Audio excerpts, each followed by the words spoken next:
So we will be taking questions from inside the room here. We do have the Zoom audience that will be watching, but we will start with the questions here on the ground. And we will start with Canadian Press, please. Yeah. Sure. No. Oh, you've got it. There you go.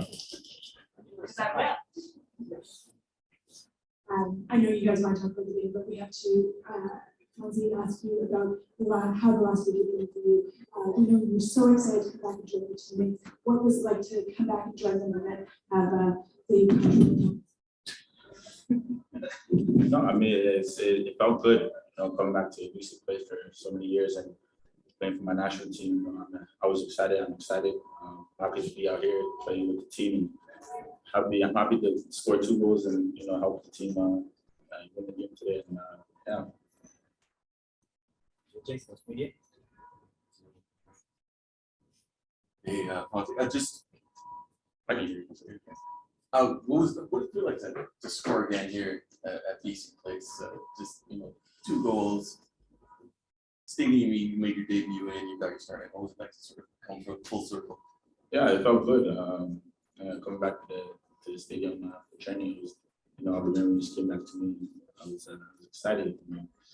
Stepping in the stadium, and I played there when I was 14 until 17, so I was excited.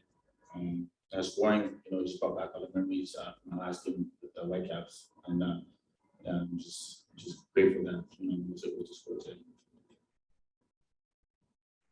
Yes, sir. John, just in terms of this, Curaçao's goalkeeper won an MLS Cup, he's played in the Eredivisie. They have guys who play in the Eredivisie, but the fact is, this isn't necessarily the competition you want to be facing to get ready for the World Cup.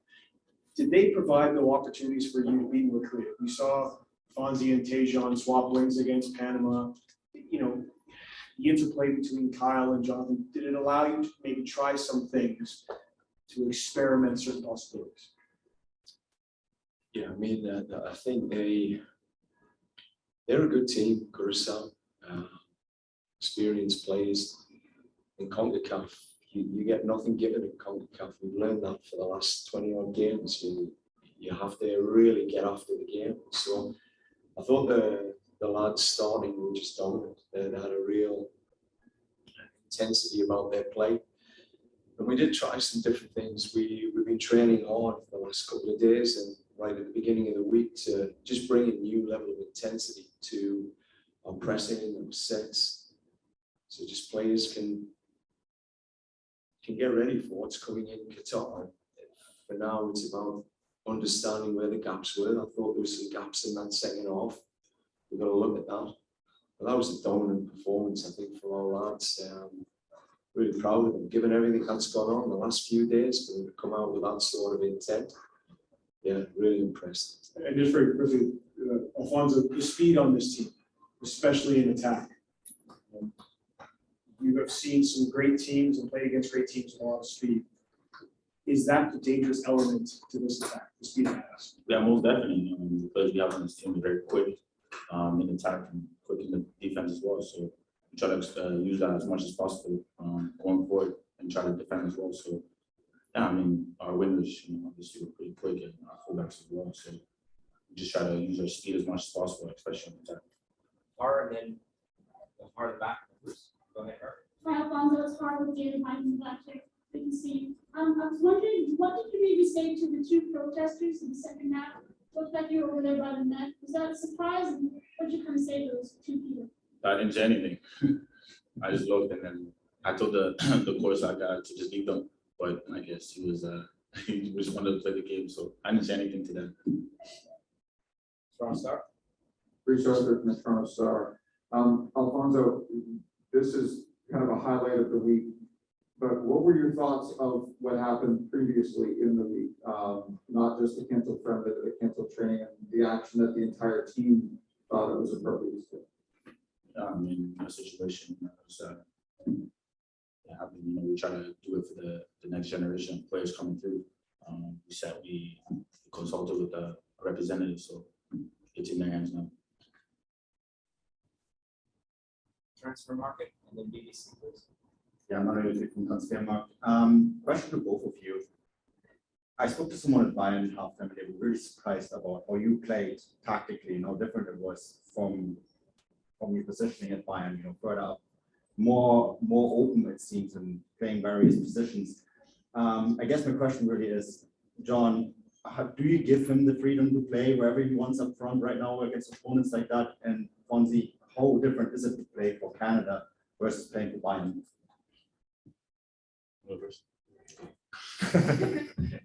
No, I mean, for me, every time I put on the jersey for my country, I give my all. Wherever the coach wants to play me, I'm happy and willing to play in that position, whether it's off the field or behind. I mean, obviously, there's different players that I play, I get with, but it's all the same football. John? Yeah, I think there's, with Alphonso, we give a respect. He's a once in a generation player. He's a special player. To think we went 7 games and World Cup qualifying without him. I mean, that was a big test for our team. But I think what we're learning is just we've got to have that flexibility. I think Alphonso, he can play as a 9, he can play as a 10, he can play as a 7, 11, he can play as a wing back or a fullback.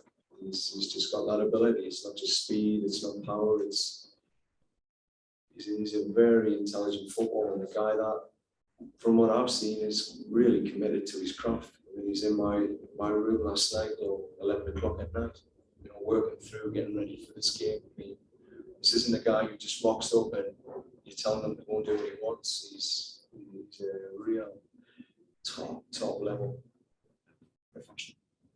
You've seen that, of course, of other Bayern Munich players as well. David Alaba, of course, comes to mind, who's played very different for Austria than he did for Bayern. Is that just what you do when you have a player like that and you have other roles to fill? I think Fonzie could play up front for Bayern. I'd love to see him playing there. I think I think his coach has shifted him into a much higher position. He starts higher this year. And I'd love to see him playing in that front 3 somewhere. And he's definitely got that ability at that level to go and excite fans. I mean, I'm paid to watch him every week. Yeah, I don't know if you can hear me on this. Just kind of wanted to ask you about the wide partnership of you and Tajon, how they're swapping wings, being very dangerous. I guess for you, John, what's it like to have a partnership like that at your disposal? And then for you, Alphonso, what's it like to kind of play with Tajon and have that on both sides? I mean, Tajon's a great player. He has quality. You saw it today. His crossing, his awareness on the pitch is super. Sometimes. Yeah, when we swap wings, just give a different, idea of the game, and make the fullbacks, defend differently. And yeah, I mean, that relationship is good, and we have no problems, swapping wings, and we did a couple times in the game today. Yeah, I mean, you've got a team, part of the team that is setting that up, and you've got a part of the team that are looking to exploit that. I think you raised it at the beginning. We've got some real speed, quality, innovation that can happen around this team in those wide areas. So, that's what we've been working on, just making sure that everyone's clear on, how we were able to set those moments up. And then at times, I think you've seen it with both Alphonso and Tajon. It's their movements to freeing Johnny up, to freeing Kyle, and getting Sam Adekugbe released. So, sometimes what they're doing off the ball is more important than what you're seeing on. And the team players, they're willing to make those runs to open other guys up. So it's getting better, but we've got a long way to go. I mean, we've got a hell of a long way to go. So this game against Honduras will be a test, we're a match, and they've got 5 days of recovery, and we've got to keep moving forward. Thank you very much, everyone.